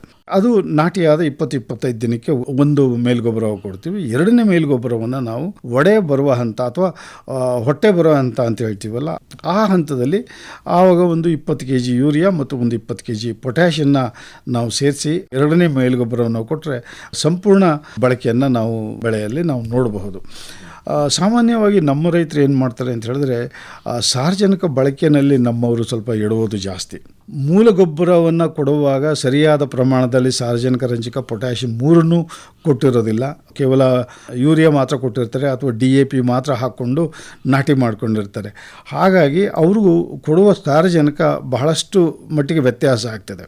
ಮೇಲುಗೊಬ್ಬರ ಕೊಡುವಾಗ ನಮ್ಮ ರೈತರು ನಾವು ಹೇಳೋದನ್ನು ಕೇಳಿದ್ದೀವಿ. 1 ಮೂಟೆ ಯೂರಿಯಾ ಕೊಟ್ಟೆ, 1.5 ಮೂಟೆ ಯೂರಿಯಾ ಕೊಟ್ಟೆ 1 ಎಕರೆಗೆ ಅಂತ ಹೇಳುವಂಥದ್ದನ್ನೆಲ್ಲ ನಾವು ಕೇಳಿದ್ದೀವಿ. ಅವ್ರಿಗೇನು ಅಂದ್ಕೊಂಡಿರ್ತಾರೆ, ಸಾಮಾನ್ಯ ಯೂರಿಯಾ ಗೊಬ್ಬರವನ್ನು ಜಾಸ್ತಿ ಕೊಟ್ಟಾಗ ಬೆಳೆ ಚೆನ್ನಾಗಿ ಬರ್ತದೆ, ಇಳುವರಿ ಜಾಸ್ತಿ ಬರ್ತದೆ ಅನ್ನೋವಂಥ ಒಂದು ತಪ್ಪು ಕಲ್ಪನೆ ಇದೆ ನಮ್ಮ ರೈತರಲ್ಲಿ. ಆದರೆ ಎಷ್ಟು ಪ್ರಮಾಣದ ಸಾರಜನಕ ಬೇಕಿದೆಯೋ ಅಷ್ಟನ್ನೇ ಕೊಟ್ಟಾಗ ಬೆಳೆ ಚೆನ್ನಾಗಿರ್ತದೆ. ಯೂರಿಯಾ ಪ್ರಮಾಣ ಜಾಸ್ತಿ ಆದ ಕೂಡಲೇ ಏನಾಗ್ತದೆ, ಬೆಳೆ ಹಸಿರಾಗ್ತದೆ, ಅದು ಸ್ವಲ್ಪ ಮೃದು ಆಗ್ತದೆ. ಮೃದು ಆಗೋದ್ರಿಂದ ಅದಕ್ಕೆ ಕೀಟ ಮತ್ತು ರೋಗದ ಬಾಧೆ ಜಾಸ್ತಿ ಆಗುವಂಥ ಸಂಭವ ಜಾಸ್ತಿ. ಹಾಗಾಗಿ ಯೂರಿಯಾ ಕಡಿಮೆ ಕೊಟ್ಟಷ್ಟು ಬೆಳೆ ಚೆನ್ನಾಗಿ ಬರುತ್ತೆ ಅನ್ನೋವಂಥದ್ದನ್ನು ರೈತರ ಗಮನದಲ್ಲಿಡಬೇಕು. ಎರಡನೇದು ಬಹಳ ಮುಖ್ಯವಾಗಿ ಹೊಟ್ಟೆ ಕಟ್ಟೋ ಹಂತದಲ್ಲಿ, ಅಂದರೆ ಗರ್ಭ ಕಟ್ಟೋ ಹಂತದಲ್ಲಿ ರೈತರು ಯೂರಿಯಾ ಕೊಡೋದನ್ನು ಅಭ್ಯಾಸ ಇಟ್ಕೊಂಡ್ರೆ ಎಷ್ಟೋ ಸಂದರ್ಭದಲ್ಲಿ ಹೂವು ಆಡಿದ ಹಂತದಲ್ಲೂ ಕೂಡ ಯೂರಿಯಾ ಕೊಡ್ತಾನೆ ಅಂತ ಅದನ್ನು ನಾವು ನೋಡಿದ್ದೀವಿ. ಅದು ಮುಂಗಾರಿನಲ್ಲಿ ಈ ರೀತಿ ಹೂವು ಆಡುವ ಹಂತದಲ್ಲಿ ಅಥವಾ ಗರ್ಭಧಾರಣೆ ಹಂತದಲ್ಲಿ ಜಾಸ್ತಿ ಯೂರಿಯಾವನ್ನು ಕೊಟ್ಟಾಗ ಅದು ಬೆಂಕಿ ರೋಗಕ್ಕೆ ದಾರಿ ಮಾಡಿಕೊಡ್ತದೆ. ಗೊನೆ ಬೆಂಕಿ ರೋಗ ಬಹಳ ಮುಖ್ಯವಾದದ್ದು. ಅದು ಬಂತು ಅಂದರೆ ಇಡೀ ಜಮೀನಿನಲ್ಲಿ ಗೊನೆಗಳೆಲ್ಲ ಸುಟ್ಟೋದಂಗಾಗಿ ಜಳ್ಳಾಗೋದ್ರಿಂದ ಇಳುವರಿ ಭಾಳ ಹೊಡೆತ ಬೀಳ್ತದೆ. ಹಾಗಾಗಿ ಯೂರಿಯಾ ಬಳಕೆಯಲ್ಲಿ ರೈತರು ಬಹಳ ಎಚ್ಚರಿಕೆಯಿಂದ ಇರಬೇಕು ಅನ್ನೋದು ನಮ್ಮ ಒಂದು ಸಲಹೆ. ಸಾವಯವ ಬೇಸಾಯದಲ್ಲಿ ಹೈಬ್ರಿಡ್ ಬೆಳಿಬೋದೇ ಡಾಕ್ಟರ್ ಶಿವಕುಮಾರ್ ಅವರೇ? ಖಂಡಿತವಾಗಿ ಬೆಳಿಬಹುದು. ಭತ್ತವನ್ನು ಹೈಬ್ರಿಡ್ ಆಗಲಿ ಅಥವಾ ತಳಿ ಆಗಲಿ ಸಾವಯವ ಗೊಬ್ಬರವನ್ನೇ ಬಳಸಿ ಬೆಳೀಲಿಕ್ಕೆ ಯಾವುದೇ ರೀತಿ ತೊಂದರೆ ಇಲ್ಲ. ಆದರೆ ಅದಕ್ಕೆ ಬೇಕಾದಷ್ಟು ಪೋಷಕಾಂಶಗಳನ್ನ ಸಾವಯವ ರೂಪದಲ್ಲಿ ಒದಗಿಸೋದು ಯಾವಾಗಲೂ ಒಂದು ಚಾಲೆಂಜ್ ಇರ್ತದೆ. ಹೆಚ್ಚಿನ ಪ್ರಮಾಣದ ಗೊಬ್ಬರವನ್ನು ಅಂದರೆ ಸಾವಯವ ಪದಾರ್ಥಗಳನ್ನ ನಾವು ಮಣ್ಣಿಗೆ ಸೇರಿಸೋದ್ರಿಂದ ಖಂಡಿತವಾಗೂ ಸಾವಯವ ವಿಧಾನದಲ್ಲಿಯೂ ಕೂಡ ಹೈಬ್ರಿಡ್ ನಾವು ಬೆಳೀಲಿಕ್ಕೆ ಅವಕಾಶ ಇದೆ. ಅವಧಿ ಎಷ್ಟಿರುತ್ತೆ ಹೈಬ್ರಿಡ್ದು? ಸಾಮಾನ್ಯವಾಗಿ ನಮ್ಮ ಪ್ರದೇಶದಲ್ಲಿ 120-125 ದಿನದ ಹೈಬ್ರಿಡ್ಗಳನ್ನ ನಾವು ಇಲ್ಲಿ ಜಾಸ್ತಿ ಬಳಕೆ ಮಾಡ್ತೀವಿ. ದೀರ್ಘಾವಧಿಯ ಹೈಬ್ರಿಡ್ಗಳು ಕೂಡ ಇದ್ದಾವೆ. ಆದರೆ ನಮ್ಮ ಪ್ರದೇಶಕ್ಕೆ ಸೂಕ್ತವಾದದ್ದು 120-125 ದಿನದ ಅವಧಿಯ ಹೈಬ್ರಿಡ್ಗಳು ನಮ್ಮ ರೈತರಿಗೆ ಉಪಯೋಗ ಆಗ್ತವೆ. ಬಿತ್ತನೆ ಕಾಲ? ಬಿತ್ತನೆ ನಮಗೆ 2 ಸೀಸನ್ನಲ್ಲಿ ನಾವು ಹೈಬ್ರಿಡನ್ನು ನಾವು ಬೆಳೀಬಹುದು. ಮುಂಗಾರಿಗೆ ಆದರೆ ಜೂನ್, ಜುಲೈ, ಆಗಸ್ಟ್ ತನಕ ನಾವು ಬಿತ್ತನೆ ಮಾಡ್ಬೋದು. ಬೇಸಿಗೆನಲ್ಲಾದರೆ ಜನವರಿ ಮಧ್ಯದಿಂದ ಜನವರಿ, ಫೆಬ್ರವರಿ ತಿಂಗಳ ತನಕ ಕೂಡ ನಾವು ಬೆಳಿಬೋದು. 2 ಸೀಸನ್ಗೆ ಹೈಬ್ರಿಡ್ಗಳ ಬೆಳೆಯನ್ನು ನಾವು ತೆಗಿಲಿಕ್ಕೆ ಯಾವುದೇ ರೀತಿ ತೊಂದರೆ ಇಲ್ಲ. 2 ಸೀಸನ್ಗೆ ಹೊಂದಿಕೆ ಆಗ್ತವೆ. ಈಗ ಕೀಟ ಮತ್ತು ರೋಗಗಳ ಬಾಧೆ ಹೈಬ್ರಿಡ್ಗೆ ಇದು ಜಾಸ್ತಿನಾ ಅಥವಾ ಇವಕ್ಕೆ ನಿರೋಧಕ ಶಕ್ತಿ ಇರುತ್ತಾ? ಯಾವ ರೀತಿ ಹತೋಟಿ ಮಾಡ್ಕೋಬಹುದು? ಏನೆಲ್ಲ ಕ್ರಮಗಳನ್ನು ಅನುಸರಿಸಬೇಕು ಸಮಗ್ರವಾದ ಕೀಟ ನಿರ್ವಹಣೆಗೆ? ಇತ್ತೀಚಿನ ದಿನಗಳಲ್ಲಿ ಹೈಬ್ರಿಡ್ಗಳನ್ನು ಉತ್ಪಾದನೆ ಮಾಡುವಾಗ ರೋಗ ಮತ್ತು ಕೀಟ ಬಾಧೆಯನ್ನು ನಿಯಂತ್ರಣಕ್ಕೆ ತಗೊಳ್ಳುವಂಥ ತಳಿಗಳನ್ನು ನಾವು ಪೋಷಕ ತಳಿಗಳಾಗಿ ಬಳಸ್ಕೊಂಡು ನಾವು ಹೈಬ್ರಿಡ್ಗಳು ಮಾಡ್ತಾ ಇರೋದ್ರಿಂದ ಸಾಮಾನ್ಯವಾಗಿ ಹೈಬ್ರಿಡ್ಗಳಲ್ಲಿ ರೋಗ ನಿರೋಧಕತೆ ಸ್ವಲ್ಪ ಮಟ್ಟಿಗೆ ತಳಿಗಳಿಗಿಂತಲೂ ಚೆನ್ನಾಗಿದೆ ಅಂತಲೇ ಹೇಳ್ಬೋದು. ಈಗ ಅಷ್ಟಾದರೂ ಕೂಡ ರೈತರ ಒಂದು ಬೇಸಾಯ ಕ್ರಮಗಳಿಂದ ಅವು ರೋಗಕ್ಕೆ ತುತ್ತಾಗುವಂಥ ಸಂಭವ ಇರ್ತದೆ. ನಾನು ಈಗಾಗಲೇ ಹೇಳಿದ ಹಾಗೆ ಸಾರ್ವಜನಿಕ ನಿರ್ವಹಣೆಯಲ್ಲಿ ರೈತರು ಎಡವಿದ್ರೆ ಬೆಂಕಿ ರೋಗ ಜಾಸ್ತಿ ಬರುವಂಥ ಸಾಧ್ಯತೆ ಇರ್ತದೆ. ಅದೇ ರೀತಿ ಕೀಟಗಳು, ಅದರಲ್ಲೂ ಕೂಡ ಕಾಂಡಕೊರಕ, ಕಂದು ಜಿಗಿ ಹುಳು, ಇವೆರಡು ನಮ್ಮಲ್ಲಿ ಬಹಳ ಮುಖ್ಯವಾದಂಥ ಕೀಟಗಳು ಬರ್ತವೆ. ನಿಯಂತ್ರಣ ಮಾಡಲಿಕ್ಕೆ ನಾವು ವ್ಯವಸಾಯದ ಕ್ರಮಗಳಲ್ಲೇ ನಾವು ಸರಿಯಾದ ರೀತಿಯಲ್ಲಿ ಹೋದರೆ ಕೀಟ ಮತ್ತು ರೋಗ ಬಾಧೆ ಬರುವಂಥ ಸಂಭವ ಕಡಿಮೆ ಇರ್ತದೆ. ಬಂದಲ್ಲಿ ನಾವು ಕೊನೆಯ ಅಸ್ತ್ರವಾಗಿ ರೋಗನಾಶಕ ಅಥವಾ ಕೀಟನಾಶಕವನ್ನು ನಾವು ತಗೋಬೇಕಾಗ್ತದೆ. ಅದನ್ನು ನಾವು ಸರಿಯಾಗಿ ಇಲಾಖೆಯವರ ಜೊತೆ ಅಥವಾ ಕೃಷಿ ವಿಜ್ಞಾನಿಗಳ ಜೊತೆ ವಿಷಯವನ್ನು ತಿಳ್ಕೊಂಡು ಯಾವ ಕೀಟ ಅಥವಾ ಯಾವ ರೋಗ, ಅದಕ್ಕೆ ಸರಿಯಾದ ಔಷಧಿ ಯಾವುದು, ಎಷ್ಟು ಪ್ರಮಾಣದಲ್ಲಿ ಅದನ್ನು ಬಳಸಬೇಕು ಅನ್ನೋದನ್ನು ತಿಳ್ಕೊಂಡು ರೈತರು ಅವುಗಳನ್ನ ಬಳಸಿದ್ರೆ ನಿಜವಾಗಿಯೂ ಕೀಟ ಮತ್ತು ರೋಗ ಬಾಧೆಯನ್ನು ಬಹಳ ಮಟ್ಟಿಗೆ ನಾವು ಹತೋಟಿ ಮಾಡಿ ಬೆಳೆಯನ್ನು ಚೆನ್ನಾಗಿ ತೆಗಿಬಹುದಾಗಿರ್ತದೆ. ಬೀಜೋತ್ಪಾದನೆಯೂ ಕೂಡ ಒಂದು ಅವಕಾಶ ಅಂತ ಹೇಳ್ಬೋದು ಭತ್ತದಲ್ಲಿ. ಹೌದು. ಅದರಲ್ಲೂ ವಿಶೇಷವಾಗಿ ಹೈಬ್ರಿಡ್ ಭತ್ತದ ಬೀಜೋತ್ಪಾದಕರಿಗೂ ಇವತ್ತು ಬೇಡಿಕೆ ಇದೆ. ಹೌದು. ಈ ಬೀಜೋತ್ಪಾದನೆ ಮತ್ತೆ ಅದಕ್ಕಿರುವಂತಹ ಅವಕಾಶಗಳು ಈ ಹೈಬ್ರಿಡ್ ಭತ್ತದಲ್ಲಿ ವಿವರವಾಗಿ ಹೇಳ್ಬೋದಾ ಡಾಕ್ಟರ್ ಶಿವಕುಮಾರ್ ಅವರು? ಖಂಡಿತವಾಗಿಯೂ. ಈಗ ಹೈಬ್ರಿಡ್ ಭತ್ತ ರೈತರಿಗೆ ಅವಶ್ಯಕತೆ ಜಾಸ್ತಿ ಇದೆ, ಬಟ್ ಬೀಜೋತ್ಪಾದನೆ ನಮ್ಮಲ್ಲಿ ಇನ್ನೂ ಸ್ವಲ್ಪ ಕಡಿಮೆ ಇರೋದ್ರಿಂದ ಸಮಯಕ್ಕೆ ಸರಿಯಾಗಿ ಹೈಬ್ರಿಡ್ ಬಿತ್ತನೆಯನ್ನು ನಾವು ತಲುಪಿಸೋದು ಸ್ವಲ್ಪ ತಡವಾಗ್ತಾ ಇದೆ ಅಂತಲೇ ಹೇಳಿದ್ರೆ ತಪ್ಪಿಲ್ಲ. ಹಾಗಾಗಿ ಬೀಜೋತ್ಪಾದನೆಯನ್ನು ಕೂಡ ನಮ್ಮ ರೈತರು ಕೈಗೆತ್ಕೊಂಡ್ರೆ ನಮ್ಮ ಜಾಗದಲ್ಲೇ, ನಮ್ಮ ಪ್ರದೇಶಗಳಲ್ಲೇ ಹೈಬ್ರಿಡ್ ಬೀಜೋತ್ಪಾದನೆಯನ್ನು ಮಾಡಿ ಸರಿಯಾದ ಸಮಯಕ್ಕೆ ನಮ್ಮ ರೈತರುಗಳಿಗೆ ನಾವು ಬೀಜವನ್ನು ಒದಗಿಸಕ್ಕಂಥ ಸಾಧ್ಯತೆ ಜಾಸ್ತಿ ಇದೆ. ಇಲ್ಲಿ ಏನಂತ ಹೇಳಿದ್ರೆ ಹೈಬ್ರಿಡ್ ಬೀಜೋತ್ಪಾದನೆ ನಮ್ಮ ಮಾಮೂಲಿ ತಳಿಗಳ ಬೀಜೋತ್ಪಾದನೆಗೂ ಇದಕ್ಕೂ ಬಹಳ ವ್ಯತ್ಯಾಸ ಇದೆ. ಬಹಳ ಮುಖ್ಯವಾಗಿ ನಾವು ಏನು ಗಮನಿಸಬೇಕಾದ್ದು ಅಂತ ಹೇಳಿದ್ರೆ ಹೈಬ್ರಿಡ್ ಭತ್ತದ ಬೀಜೋತ್ಪಾದನೆಯನ್ನು ನಾವು ಸಾಮಾನ್ಯವಾಗಿ ಅಕ್ಟೋಬರ್-ನವೆಂಬರ್ ತಿಂಗಳಲ್ಲಿ ಕೈಗೊಳ್ಳಬೇಕಾಗ್ತದೆ. ಆ ಸಂದರ್ಭದಲ್ಲಿ ಪಕ್ಕದ ಜಮೀನುಗಳಲ್ಲಿ ಭತ್ತ ಹೂವಾಡುವ ಹಂತಕ್ಕೆ ಬರುವಂಥ ಬೆಳೆ ಇರಬಾರದು. ಅಂದರೆ ಹೈಬ್ರಿಡ್ ಬೀಜೋತ್ಪಾದನಾ ತಾಕು ಮತ್ತು ಅದ್ರ ಸುತ್ತಮುತ್ತ ಇರ್ತಕ್ಕಂಥ ಬೇರೆ ಭತ್ತದ ತಾಕುಗಳು ಒಟ್ಟಿಗೆ ಹೂವನ್ನು ಹೊರಡಿಸಬಾರ್ದು. ಆ ರೀತಿಯಿಂದ ನಾವು ಎಚ್ಚರ ವಹಿಸಬೇಕಾಗ್ತದೆ. ಮತ್ತು ಹೈಬ್ರಿಡ್ ಭತ್ತದ ಬೀಜೋತ್ಪಾದನೆ ತಗೊಳ್ಬೇಕಾದಂಥ ಜಮೀನಿನಲ್ಲಿ ಅದರ ಹಿಂದಿನ ಸೀಸನ್ನಲ್ಲಿ ಭತ್ತವನ್ನು ಬೆಳೆದಿರಬಾರ್ದು. ಮತ್ತು ಒಂದು ಭತ್ತದ ಬೀಜೋತ್ಪಾದನೆ ತಾಕುಗೂ ಮತ್ತು ಬೇರೆ ತಳಿಗೂ ಸಾಮಾನ್ಯ ಒಂದು 300 ಮೀಟರ್ ಅಂತರವನ್ನು ನಾವು ಇರಬೇಕು ಅಂತ ಹೇಳ್ತೇವೆ. ಅಂದರೆ ಪರಾಗ ಒಂದು ಜಮೀನಿಂದ ಇನ್ನೊಂದು ಜಮೀನಿಗೆ ಬಿದ್ದು ಆ ಬೆಳೆಯ ಅಥವಾ ಬೀಜದ ಗುಣಮಟ್ಟ ಹಾಳಾಗಬಾರ್ದು ಅನ್ನೋ ಉದ್ದೇಶಕ್ಕೆ ಈ ಅಂತರವನ್ನು ನಾವು ಹೇಳ್ತೇವೆ. ಇದನ್ನು ನಾವು ಎಚ್ಚರ ವಹಿಸಿಕೊಳ್ಳೋದಾದರೆ ನಮ್ಮ ಈ ಪ್ರದೇಶದಲ್ಲಿ ಕೂಡ ಬೀಜೋತ್ಪಾದನೆಯನ್ನು ಕೈಗೊಳ್ಳಲಿಕ್ಕೆ ತುಂಬ ಅವಕಾಶಗಳಿದ್ದಾವೆ. ಈಗ ನಾವು ಕಂಡ ಹಾಗೆ ಚಾಮರಾಜನಗರ ಜಿಲ್ಲೆ ಆಗಬಹುದು, ಮಂಡ್ಯ ಜಿಲ್ಲೆನಲ್ಲೂ ಕೂಡ ಎಲ್ಲಿ ಸ್ವಲ್ಪ ಮಟ್ಟಿಗೆ ಒಣ ಹವೆ ಇರ್ತದೆ ಅಂಥ ಪ್ರದೇಶ, ಮಳವಳ್ಳಿ ಆಗ್ಬೋದು ಅಥವಾ ನಾಗಮಂಗಲ ತಾಲೂಕುಗಳಾಗ್ಬೋದು, ಅಲ್ಲಿ ರೈತರು ಬೀಜೋತ್ಪಾದನೆಯನ್ನು ತಗೊಳ್ಳೋದಾದರೆ ಅತ್ಯಂತ ಲಾಭದಾಯಕವಾಗಿ ಅದು ಭತ್ತವನ್ನು ಬೆಳೆಯೋದಕ್ಕಿಂತಲೂ ಕೂಡ ಬೀಜೋತ್ಪಾದನೆ ಹೆಚ್ಚಿನ ಲಾಭವನ್ನು ರೈತರಿಗೆ ತಂದುಕೊಡ್ತದೆ. ಆದರೆ ಅದನ್ನು ಬೀಜೋತ್ಪಾದನೆ ಮಾಡಲಿಕ್ಕೆ ರೈತರು ಸ್ವಲ್ಪ ಎಚ್ಚರವಾಗಿರಬೇಕು. ಕೆಲಸಗಳು ಸ್ವಲ್ಪ ಜಾಸ್ತಿ ಬರ್ತದೆ. ಅಂದರೆ ಬೆರಕೆ ತೆಗೆಯೋದಾಗ್ಬೋದು, ಹೂ ಬಂದ ಹಂತದಲ್ಲಿ ಬೀಜ ಕಟ್ಟಲಿಕ್ಕೆ ಸಹಾಯ ಆಗೋ ರೀತಿಯಲ್ಲಿ ಹಗ್ಗ ಹೊಡೆಯುವಂಥ ಕ್ರಮ ಇದೆ. ಈ ಕ್ರಮಗಳನ್ನ ನಾವು ರೈತರಿಗೆ ಹೇಳ್ಕೊಡ್ತೀವಿ. ಅವನ್ನ ತಿಳ್ಕೊಂಡು ಬೀಜೋತ್ಪಾದನೆಯನ್ನು ಕೈಗೊಳ್ಳೋದಾದರೆ ನಾವು ನಮ್ಮ ರೈತರಿಗೆ ನಾವು ಅದನ್ನು ಉತ್ತೇಜನ ಕೊಡ್ತೇವೆ. ಅವ್ರಿಗೆ ಬೇಕಾದಂಥ ಮೂಲ ಬಿತ್ತನೆಯನ್ನು ನಾವು ಒದಗಿಸ್ಕೊಟ್ಟು ಅವ್ರ ಜಮೀನಿನಲ್ಲಿ ಬೆಳೆ ತೆಗೆಯುವಾಗ ನಾವು ಹಂತಗಳಲ್ಲಿ ಅವರ ಜಮೀನನ್ನು ನಾವು ತಪಾಸಣೆ ಮಾಡಿ ಸರಿಯಾದ ರೀತಿಯಲ್ಲಿ ಬೀಜವನ್ನು ನಾವು ಅವ್ರ ರೈತರಿಂದ ನಾವು ವಾಪಸ್ ಖರೀದಿ ಮಾಡಿ ಅವರಿಗೆ ಉತ್ತಮ ಬೆಳೆಯನ್ನು ಕೊಡ್ತೇವೆ ನಾವು. ಡಾಕ್ಟ್ರೇ, ಭತ್ತದ ಬೇಸಾಯದಲ್ಲಿ ಈಗ ಸಾಕಷ್ಟು ವಿಧಾನಗಳಿದ್ದಾವೆ. ಶ್ರೀ ಪದ್ಧತಿಯಲ್ಲಿ ಭತ್ತವನ್ನು ಬೆಳಿಬೋದು, ಮಿಷಿನ್ ನಾಟಿ ಮಾಡಿ ಬೆಳೆಯೋದು ಒಂದು ಪದ್ಧತಿ, ನೇರವಾಗಿ ಬಿತ್ತನೆ ಮಾಡುವಂತಹ ಒಂದು ಬೇಸಾಯದ ಪದ್ಧತಿ ಇದೆ. ಎಷ್ಟೋ ಜನ ಇವತ್ತು ಸ್ಪ್ರಿಂಕ್ಲರ್ ಸೆಟ್ ಇಟ್ಕೊಂಡು ರಾಗಿ ಬೆಳೆದಂಗೆ ಸಾಲಿನಲ್ಲಿ ಬಿತ್ತನೆ ಮಾಡಿ ಭತ್ತವನ್ನು ಬೆಳೀತಾರೆ. ಇನ್ನು ಸಾಂಪ್ರದಾಯಿಕವಾದ ಭತ್ತದ ಬೇಸಾಯ, ಈ ಹೈಬ್ರಿಡ್ ತಳಿಗಳು ಈ ಎಲ್ಲ ಬೇಸಾಯ ವಿಧಾನಗಳಕ್ಕೂ ಹೊಂದ್ಕತವ ಹೇಗೆ? ನಿಜ ಹೇಳಬೇಕು ಅಂದರೆ ತಳಿಗಳಿಗೆ ಹೋಲಿಕೆ ಮಾಡಿದ್ರೆ ಹೈಬ್ರಿಡ್ಗಳಲ್ಲಿ ಈ ಎಲ್ಲ ವಿಧಾನಕ್ಕೂ ಹೊಂದಿಕೆ ಆಗುವಂಥ ಸಾಮರ್ಥ್ಯ ಜಾಸ್ತಿ ಇರ್ತದೆ. ಎಲ್ಲಿ ನೀರು ಕಡಿಮೆ ಇದೆ ಅಲ್ಲಿ ಒಣ ಹವೆನಲ್ಲೂ ಕೂಡ ಅದು ನಿಭಾಯಿಸ್ಕೊಂಡು ಬೆಳೆಯುವಂಥ ಶಕ್ತಿ ಇದೆ. ನೀರು ಜಾಸ್ತಿ ಆದರೂ ತೊಡ್ಕೊಳ್ಳೋ ಶಕ್ತಿ ಇದೆ. ಆ ರೀತಿ ಮಣ್ಣಿನಲ್ಲೂ ಕೂಡ ವ್ಯತ್ಯಾಸ, ಇವನು ಸ್ವಲ್ಪ ಮಟ್ಟಿಗೆ ಉಪ್ಪಿನಂಶ ಇದ್ದರೆ ಅದನ್ನು ಕೂಡ ತಡ್ಕೊಂಡು ಬೆಳೆಯುವಂಥ ಸಾಮರ್ಥ್ಯ ಈ ಹೈಬ್ರಿಡ್ಗಳಲ್ಲಿ ತಳಿಗಳಿಗೆ ಹೋಲಿಕೆ ಮಾಡಿದ್ರೆ ಜಾಸ್ತಿ ಇರ್ತದೆ. ಹಾಗಾಗಿ ಆ ಹೈಬ್ರಿಡ್ಗಳನ್ನು ನಾವು ಯಾವ ಪದ್ಧತಿ ಪದ್ಧತಿಯಲ್ಲಿ ಬಿತ್ತನೆ ಮಾಡಿದ್ರು, ಯಾವ ರೀತಿಯಲ್ಲಿ ಬೆಳೆಯನ್ನು ಬೆಳೆದ್ರೂ ಕೂಡ ಹೈಬ್ರಿಡ್ನಿಂದ ನಾವು ಉತ್ತಮವಾದ ಇಳುವರಿನ ನಾವು ನಿರೀಕ್ಷೆ ಮಾಡಲಿಕ್ಕೆ ಅವಕಾಶ ಇದೆ. ಅಂದರೆ ಎಲ್ಲ ವ್ಯತ್ಯಾಸಗಳಿಗೂ ಹೊಂದಿಕೆಯಾಗಿ ಬೆಳೆಯುವಂಥ ಸಾಮರ್ಥ್ಯ ಹೈಬ್ರಿಡ್ಗಳಲ್ಲಿ ಜಾಸ್ತಿ. ನೇರ ಬಿತ್ತನೆನೂ ಮಾಡ್ಬೋದು. ನೇರ ಬಿತ್ತನೆಯನ್ನು ಮಾಡ್ಬೋದು, ಸಾಲು ಬಿತ್ತನೆಯನ್ನು ಮಾಡ್ಬೋದು, ಮೊಳಕೆ ಕಟ್ಟಿ ಮಣ್ಣಿಗೆ ಎರ್ಚಬಹುದು, ಒಣಮಣ್ಣಿಗೆ ನೇರವಾಗಿ ಸಾಲಿನಲ್ಲಿ ಉದುರಿಸ್ಕೊಂಡು ಹೋಗ್ಬೋದು, ರಾಗಿ ಬಿತ್ತನೆ ಮಾಡ್ದಂಗೆ ಅಥವಾ ಜೋಳ ಬಿತ್ತನೆ ಮಾಡ್ದಂಗೆ ಆ ರೀತಿ ಮಾಡ್ಬೋದು. ಈ ಡ್ರಮ್ ಸೀಡರ್ ಬಳಸಿನೂ ಬಿತ್ತನೆ ಮಾಡ್ಬೋದು. ಡ್ರಮ್ ಸೀಡರ್ ಕೂಡ ಮಾಡ್ಬೋದು. ಆದರೆ ಅಲ್ಲಿ ಅದೇ ಮೊದಲೇ ಹೇಳುವಾಗ ನರ್ಸರಿ ಮಾಡಲಿಕ್ಕೂ ಹೇಳಿದೆ. ಅದೇ ರೀತಿ ಬಿತ್ತನೆಗೆ ಬೇರೆ ಇನ್ನೊಂದು ಮೊಳಕೆ ಬರದಂಥ ಬಿತ್ತನೆಯನ್ನು ನಾವು ಮಿಕ್ಸ್ ಮಾಡಿಕೊಂಡು ನರ್ಸರಿ ಮಾಡ್ಕೊಳ್ಳೋದಾದರೆ ಕಡಿಮೆ ಅಂದರೆ 6 kg ಬಿತ್ತನೆ ನಾವೇನು ಬಳಸ್ಕೊಳ್ತೀವಿ ಅದರಲ್ಲೇ ನಿಮಗೆ ಡ್ರಮ್ ಸೀಡರ್ನಲ್ಲಿ ನಾವು 1 ಎಕರೆಯನ್ನು ನಾವು ಬಿತ್ತನೆ ಮಾಡಲಿಕ್ಕೆ ಅವಕಾಶ ಆಗ್ತದೆ.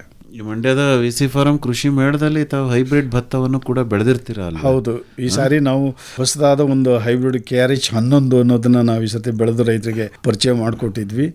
ಇನ್ನು ಮುಂದಿನ ದಿನಗಳಲ್ಲಿ ಇನ್ನೂ ಹೊಸ ಹೊಸ ಹೈಬ್ರಿಡ್ಗಳು ಈಗಾಗಲೇ ನಾವು ಅವುಗಳನ್ನ ಡೆವಲಪ್ ಮಾಡಿದ್ದೇವೆ.